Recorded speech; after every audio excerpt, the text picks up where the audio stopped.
নমস্কার বন্ধুরা, আমি তার রান্নাঘরে সবাইকে স্বাগত জানিয়ে আজকে হাজির হয়েছি আর একটি নতুন রেসিপি ভিডিও নিয়ে। মাংসকে ঝাল ঝোল কত রকমের বানানো যায়, আলু ছাড়াও বানানো হয়, কিন্তু নতুন আলু ওঠার সময় নতুন আলু দিয়ে মাংসের একটু রসা রসা ঝোল থাকলে খুবই সুন্দর হয় খেতে। তো চলো শুরু করা যাক।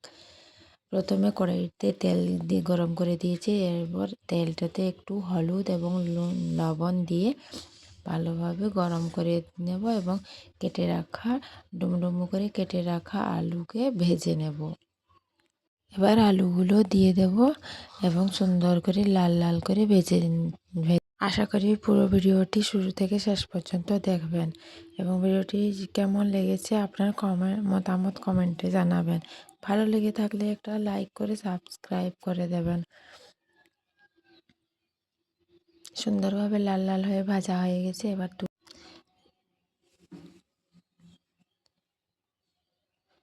এখন ওই তেলের মধ্যে দুটো তেজপাতা ফোড়ন দিয়ে দেবো এবং কয়েকটা গোটা গরম মশলা, একটা এলাচ ফাটিয়ে দিয়েছি এবং লং ডালচিনি দিয়ে দিলাম। এরপর একটু ভাজা হয়ে গেলে পেঁয়াজ কুচিগুলো দিয়ে, লঙ্কা কুচি দিয়ে দেবো এবং পেঁয়াজ কুচিগুলো দিয়ে দেবো। পেঁয়াজ কুচি ভালোভাবে লাল লাল করে ভেজে নেব। এরপর পেঁয়াজের কাঁচা গন্ধটা যাতে চলে যায়। সুন্দরভাবে পেঁয়াজগুলো ভাজা হয়ে গেছে, এরপর পেঁয়াজ বাটাটা দিয়ে দেবো। পেঁয়াজ বাটাটাও কিছুক্ষণ নেড়ে চেড়ে তার কাঁচা গন্ধটা যাতে চলে যায় সেইভাবে ভেজে নেব। এরপর একে একে আদা রসুন বাটা এবং জিরে লঙ্কা বাটা দিয়ে দিলাম। এরপর মশলাটাকে সুন্দরভাবে ভেজে নেব। মশলাটা এরপর একে একে গুঁড়ো মশলা দিয়ে দেবো। হলুদ গুঁড়ো 1 চামচ, জিরে গুঁড়ো 1 চামচ, লঙ্কা গুঁড়ো 1 চামচ এবং সব সাথে মিশিয়ে দেবো মশলার সাথে। এরপর স্বাদ মতো লবণ দিয়ে মশলাটাকে ভালো করে কষিয়ে নেব।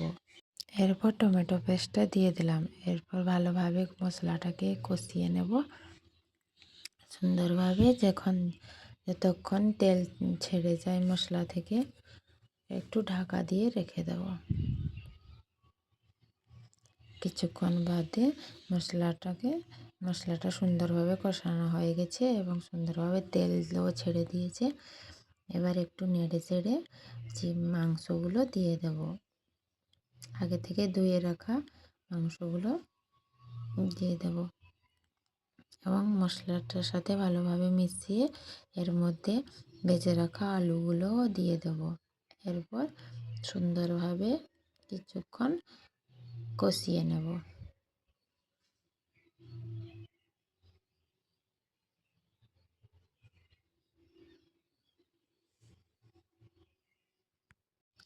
কিছুক্ষণ নেড়ে চেড়ে এবার সামান্য ঢাকা দিয়ে কিছুক্ষণের জন্য রেখে দেব এবং কিছুক্ষণ বাদে আবার ঢাকা তুলে দেখে নেব আর সামান্য নেড়ে নেব। খুব ভালোভাবে কষানো হয়ে গেছে এবং মাংসের থেকে তেলটা ছেড়ে দিয়েছে। আর একটু ঢাকা দিয়ে দেব।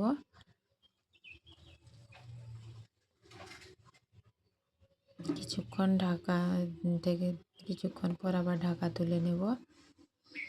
সুন্দরভাবে ছেড়ে এসেছে তেলটা। এবার এতে ঝোলের জন্য গরম জল দিয়ে দেব। যে যতটা পরিমাণে ঝোলের প্রয়োজন জলটা যে এরকমভাবে দিতে হবে।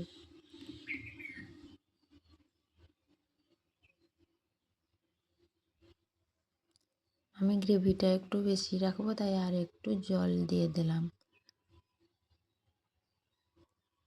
এরপর কিছুক্ষণ ঢাকা দিয়ে দেব। কিছুক্ষণ পরে দেখি এখন তৈরি হয়ে গেছে আমাদের নতুন আলু দিয়ে মাংসের ঝোল। এরপর উপর থেকে সামান্য গরম মশলা এবং ধনেপাতা দিয়ে তৈরি গরম গরম পরিবেশনের জন্য। ভিডিওটি শেষ পর্যন্ত দেখার জন্য আপনাদের অনেক অনেক ধন্যবাদ। ভিডিওটি যদি ভালো লাগে একটা লাইক করবেন এবং আপনার কেমন লেগেছে তা কমেন্টে মতামত জানাবেন এবং আমার চ্যানেলে নতুন হয়ে থাকলে চ্যানেলটিকে সাবস্ক্রাইব করে পাশে থাকবেন। আজকের ভিডিও এই পর্যন্ত। আবার দেখা হবে আর একটি নতুন রেসিপি ভিডিও নিয়ে। ততক্ষণে আপনারা ভালো থাকবেন, সুস্থ থাকবেন, সাবধানে থাকবেন। টাটা।